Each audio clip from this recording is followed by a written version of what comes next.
എപ്പോൾ വേണമെങ്കിലും മോൾഡൊന്നും ഇല്ലാതെ തന്നെ പെട്ടെന്ന് തയ്യാറാക്കാവുന്ന ഒരു ദുബായ് ചോക്ലേറ്റിൻ്റെ റെസിപ്പിയാണ് ഇന്ന് ഷെയർ ചെയ്യുന്നത്. ഇനി ഇതെങ്ങനെ നമുക്ക് വീട്ടിൽ തയ്യാറാക്കാമെന്ന് നോക്കാം. അതിനായിട്ട് ആദ്യം വേണ്ടത് കുനാഫ ഡൗ ആണ്. അത് കടകളിൽ കിട്ടും. അതാണ് ഏറ്റവും നല്ലത്. എന്നാൽ അത് അവൈലബിൾ അല്ലെങ്കിൽ കനം കുറഞ്ഞ സേമിയ എടുക്കുക.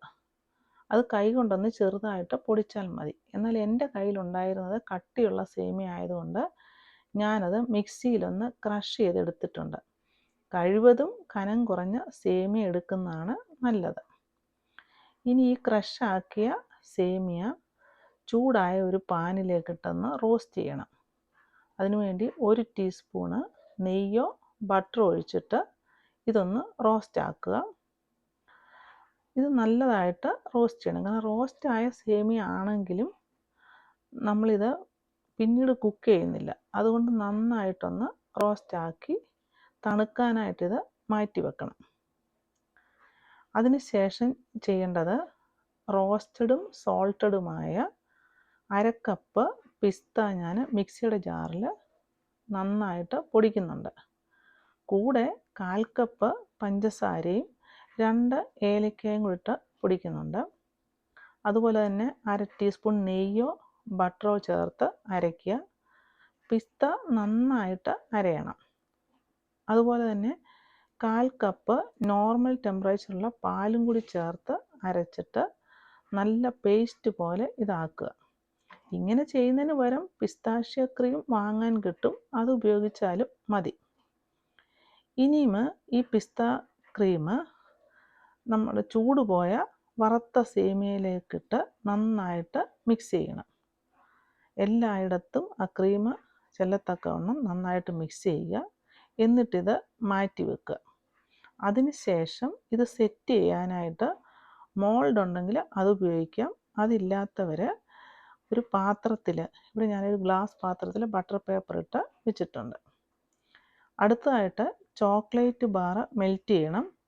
അതിനായിട്ട് 2 കപ്പ് വെള്ളം തിളയ്ക്കാനായിട്ട് സ്റ്റീമറിൽ വെച്ചിട്ടുണ്ട്.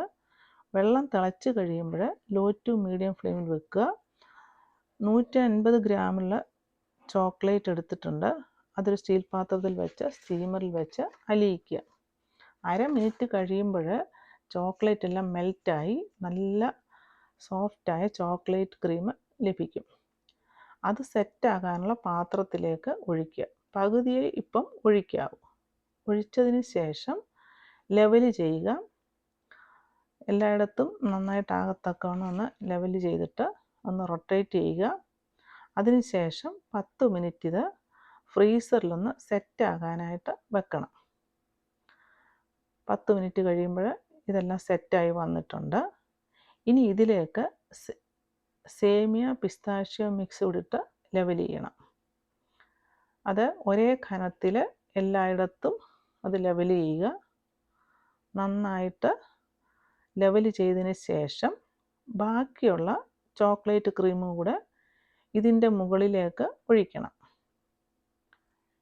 ഇതിൻ്റെ മുകളിൽ ഒഴിച്ചിട്ട് അതും കൂടെ ലെവൽ ചെയ്യണം. ലെവൽ ചെയ്ത ശേഷം വീണ്ടും ഇത് 10 മിനിറ്റ് ഫ്രീസറിൽ വെക്കണം. ഞാൻ ഈ ക്രീമിൻ്റെ മുകളിൽ കുറച്ച് പിസ്താഷ്യോ പൊടിച്ചത് ഡെക്കറേഷന് വേണ്ടി ഇട്ടിട്ടുണ്ടായിരുന്നു. എന്നാൽ അതിൻ്റെ വീഡിയോ എടുത്തിട്ടില്ല. ഇനി ഇത് 10 മിനിറ്റ് ഫ്രീസറിൽ വെക്കുക. അടച്ച് വേണം വെക്കാനായിട്ട്. 10 മിനിറ്റ് കഴിയുമ്പോൾ തുറന്നു നോക്കുക. എല്ലാം നന്നായിട്ട് സെറ്റായി വന്നിട്ടുണ്ട്. ഇനി ഇത് ഡീമോൾഡ് ചെയ്യുക. ഡീമോൾഡ് ചെയ്യുമ്പം ശ്രദ്ധാപൂർവം ചെയ്യണം. മോൾഡിനകത്തൊക്കെ ആണെങ്കിൽ അത് പെട്ടെന്ന് നമുക്ക് എടുക്കാം. ഇത് ഗ്ലാസ് പാത്രത്തിലായതുകൊണ്ട് കുറച്ച് ശ്രദ്ധയോടുകൂടി എടുക്കുക. നല്ല അടിപൊളി ചോക്ലേറ്റ് തയ്യാറായി കഴിഞ്ഞു. കഴിക്കാനും കാണാനും നല്ലതായ ഈ ദുബായ് ചോക്ലേറ്റ് നിങ്ങൾക്ക് ഇഷ്ടമായെങ്കിൽ ലൈക്ക് ചെയ്യാൻ മറക്കരുത്.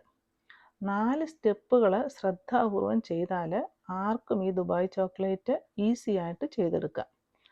പിസ്താഷ്യ ക്രീം ഉണ്ടാക്കുക, അതുപോലെ സേമിയ വറുത്തിട്ട് പിസ്താഷ്യ ക്രീമായിട്ട് മിക്സ് ചെയ്യുക, ചോക്ലേറ്റ് അലിച്ചെടുക്കുക, പിന്നെ ഇത് സെറ്റാക്കുക. എപ്പോഴും കടകളിൽ നിന്ന് ചോക്ലേറ്റ് വാങ്ങുന്നതിന് പകരം വല്ലപ്പോഴും നമ്മൾ ഉണ്ടാക്കുന്ന ചോക്ലേറ്റും നമുക്ക് കഴിക്കാം. ദുബായിൽ നിന്ന് കൊണ്ടുവന്ന ഒരു ചോക്ലേറ്റ് ഞാൻ കഴിച്ചു. അതുപോലെ തന്നെ എനിക്കും ഉണ്ടാക്കാൻ കഴിഞ്ഞപ്പോൾ സന്തോഷം തോന്നി. ആ സന്തോഷം ഞാൻ നിങ്ങളുമായി ഷെയർ ചെയ്യുന്നു. തീർച്ചയായിട്ടും ഈ വീഡിയോ ഇഷ്ടമായെങ്കിൽ ലൈക്ക് ചെയ്യുക, ഷെയർ ചെയ്യുക, കമൻറ്റ് ചെയ്യുക.